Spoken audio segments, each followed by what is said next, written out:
अगर आप प्रेग्नेंट है तो प्रेगनेंसी में ये 5 गलतियां हमें भूल कर भी नहीं करनी है।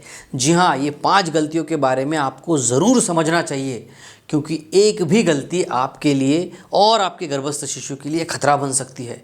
कौन सी वो 5 गलतियां हैं जो आपने गर्भावस्था में नहीं करनी है, इस बात को इस वीडियो में मैं आपको बताने वाला ही हूँ। लेकिन उसी के साथ साथ मैं आपको उससे भी ज़रूरी और महत्वपूर्ण बात बताने वाला हूँ कि वो कौन सा काम है जो आपने प्रेगनेंसी में करना ही चाहिए। क्या नहीं करना चाहिए, कौन सी वो 5 गलतियां हैं जो बिल्कुल भी नहीं करनी है, और कौन सा वो सबसे ज़रूरी काम है जो आपने करना ही है, ये मैं आपको आखिरी में बताने वाला हूँ। और इसीलिए ये वीडियो आपके लिए बहुत इंपॉर्टेंट है। एक एक बात को ध्यान से समझिए और इस वीडियो को आखिरी तक ज़रूर देखिए। नमस्कार, मैं डॉक्टर शीतल टोंग से आपका बहुत बहुत स्वागत करता हूं संजीवन इस यूट्यूब चैनल पर। अगर अभी तक आपने चैनल को सब्सक्राइब नहीं किया है तो तुरंत सब्सक्राइब कीजिए, क्योंकि आपकी प्रेगनेंसी से रिलेटेड बहुत महत्वपूर्ण वीडियो इसी चैनल पर आपको मिलेंगे। तो चलिए समझते हैं पहली गलती जो आपने बिल्कुल भी नहीं करनी है, और वो गलती है ज़्यादा खाने की गलती। जी हाँ, आप बोलेंगे ये कौन सी बात हो गई। क्या होता है, जैसे ही आप प्रेग्नेंट होते हैं आपके घर वाले सब लोग आपके पीछे लग जाते हैं, आपको ज़बरदस्ती खिलाने में लग जाते हैं। आपको भी ऐसा लगने लगता है कि मैंने ज़्यादा खाना चाहिए, मेरे पेट में जो बच्चा है उसके लिए बहुत ज़्यादा खाना बहुत ज़रूरी होता है। या फिर आपके कोई रिलेटिव्स आपको बताते हैं उनके शरीर में हीमोग्लोबिन की कमी हो गई, इस बात की कमी हो गई, ऐसा हो गया वैसा हो गया, और फिर ज़्यादा खाना प्रेग्नेंट महिलाएँ शुरू करती है। यहाँ पर डर कर हमें नहीं खाना है, बल्कि हमें समझ कर खाना है। हमें ये समझना चाहिए कि हमारे शरीर को 1800 से 2000 कैलोरीज की ज़रूरत होती है जब आप प्रेग्नेंट नहीं होती है तब, और गर्भावस्था में ये ज़रूरत 300 कैलोरीज से बढ़ जाती है। यानी कि आपको 300 कैलोरीज अतिरिक्त लेना है, और इसके लिए सिर्फ खाते नहीं बैठना है। अगर आप सिर्फ खाते रहेंगे या डर डर के खाएंगे तो हो सकता है आपका वेट बढ़ जाए। खाने के बारे में कुछ महत्वपूर्ण बातें मैं आपको बता रहा हूँ। याद रखिए, आपने क्या खाना चाहिए इसे ज़रा समझिए। आपने फल ज़्यादा से ज़्यादा खाने चाहिए, हरी सब्जियां आपने खानी चाहिए, कच्ची सब्जियां, यानी कि प्रोटीनियस डाइट भी आप ज़्यादा से ज़्यादा ले सकते हैं। आप ड्राई फ्रूट्स भी ले सकते हैं, आप अंडे भी खा सकते हैं। लेकिन याद रखिए, आइडिया बड़ा सिंपल है। आपको दिन में 6 छोटे छोटे मील लेना है, 6 बार खाना खाना है, संतुलित भोजन आपने करना है। बहुत ज़्यादा खाने से प्रॉब्लम सॉल्व नहीं होने वाला। आप क्या खाते हैं, किस तरह से खाते हैं, किस तरह से आपको न्यूट्रिशन मिलता है, ये इंपॉर्टेंट है। तो ज़बरदस्ती खाना खाने की बजाय संतुलित खाने की तरफ हमने ध्यान देना है। किस तरह से हम संतुलित खाना खा सकते हैं, इसका क्या फार्मूला है, वो भी मैं आपको आखिरी में पक्का बताने वाला हूँ। पहले हम समझते हैं दूसरी बात, दूसरी गलती जो आपने नहीं करनी है। दूसरी गलती है बराबर नींद न लेने की गलती।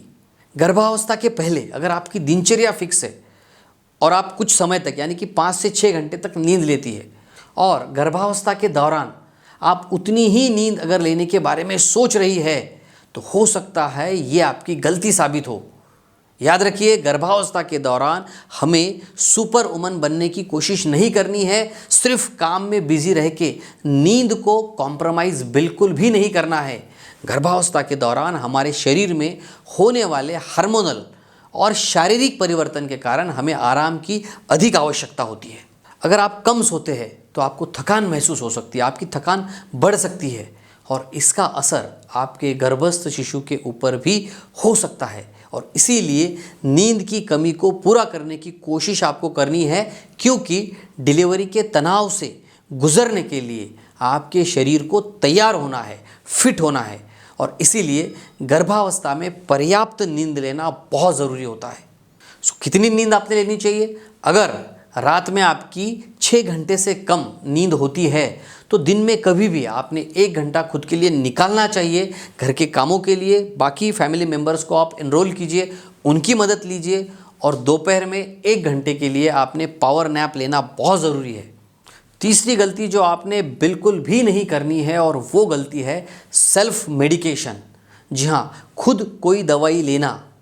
बहुत सारी महिलाओं को ये बात तो पता होती है, लेकिन कौन सी दवाई आपने नहीं लेना है। कोई भी दवाई, ऐसी कोई भी दवाई जो आपके डॉक्टर ने आपको प्रिस्क्राइब नहीं की है, खुद ने आपने नहीं लेना है। आपने एंटासिड भी नहीं लेना है, पैरासीटामोल की दवाई भी आपने नहीं लेना है। यहाँ तक कि मुहासों वाली क्रीम अगर आप यूज़ कर रहे हैं तो ऐसे कोई क्रीम भी आपके डॉक्टर की सलाह के बगैर आपको नहीं यूज़ करनी है।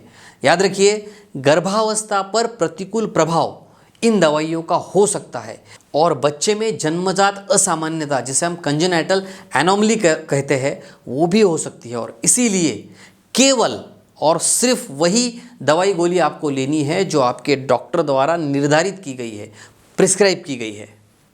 चौथी गलती जो आपने नहीं करनी है वो है गलत जूते पहनना, क्योंकि हमें आदत होती है शुरुआत से। अगर आप हाई हील सैंडल पहनते हैं, ऊंची हील वाले, ऊंची एड़ी वाले जूते पहनते हैं, तो गर्भावस्था में आपको ऊंची हील वाले शूज़ नहीं पहनने हैं, क्योंकि आपके शरीर का वेट बढ़ता है, आपके शरीर का आकार बढ़ता है। ऐसे में दुर्घटना होने की संभावना होती है और अंतिम तिमाही में आपका वेट, आपके पेट की साइज़ बहुत ज़्यादा बढ़ जाती है। और इसीलिए ऐसे वक्त हाई हील, ऊंची एड़ी के जूते आपने बिल्कुल भी नहीं पहनने हैं। याद रखिए, इस बात का आपकी गर्भावस्था पर दुर्भाग्यपूर्ण प्रभाव पड़ सकता है। पांचवी गलती जो आपने नहीं करनी है वो है स्ट्रेस में, तनाव में रहना। काफ़ी प्रेग्नेंट महिलाओं को मैं देखता हूँ कि ड्यूरिंग प्रेगनेंसी वो ज़्यादा प्रेशर में रहती है, स्ट्रेस में रहती है। याद रखिए, अगर आप बहुत दिन तक स्ट्रेसफुल कंडीशन में है, लंबे समय तक स्ट्रेस में है, तनाव में है, तो आपका ब्लड प्रेशर बढ़ सकता है, आपको दिल की बीमारी कुछ हो सकती है। अगर गर्भावस्था के दौरान आप स्ट्रेस में है, तनाव में है, तो प्रीमैच्योर बेबी यानी कि समय से पहले बच्चे का जन्म होना, ये समस्या हो सकती है। या फिर लो बर्थ वेट, बच्चे का वज़न कम होना, इसकी भी संभावना बढ़ जाती है। और इसीलिए ड्यूरिंग प्रेगनेंसी आपने स्ट्रेसफुल कंडीशन में नहीं रहना है। याद रखिए, गर्भावस्था रुग्णावस्था नहीं है। जैसे मैंने पहले ही कहा था, क्या नहीं करना है ये मैं आपको बताऊंगा, वो तो मैंने आपको बता दिया। अब ज़रूरी है क्या करना है। स्ट्रेस में रहना नहीं है, तो फिर खुश कैसे रहना है, हैप्पी कैसे रहना है। जी हाँ, गर्भावस्था का जो समय होता है वो हर माँ के लिए बहुत ही महत्वपूर्ण समय होता है।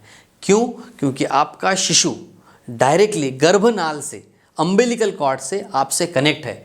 आप जो भी सोचते हैं, आप जो भी खाते पीते हैं, वो डायरेक्टली उस तक पहुंचता है। और इसीलिए आपने खुश रहना बहुत ज़रूरी है। आपने कुछ चीज़ों को सीखना बहुत ज़्यादा ज़रूरी है।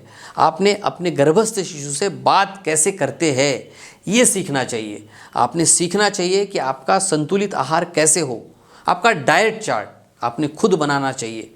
किस तरह से खुद को तनाव से मुक्त रखें ये आपने सीखना चाहिए।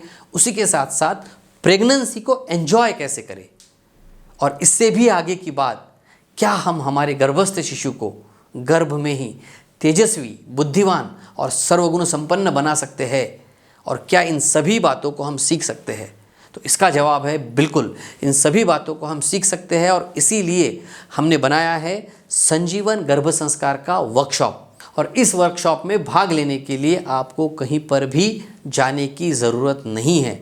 आप घर बैठे ही इस वर्कशॉप में भाग ले सकते हैं। इसे आप घर बैठे ही सीख सकते हैं। इसके लिए आपने क्या करना है, डिस्क्रिप्शन में मैंने एक लिंक दी है, उस लिंक पे जाके क्लिक कीजिए, संजीवन गर्भ संस्कार का मोबाइल ऐप डाउनलोड कीजिए। और अगर आपको कोई सवाल है, कोई प्रॉब्लम है, तो आप व्हाट्सएप भी कर सकते हैं। व्हाट्सएप नंबर मैंने नीचे दिया है।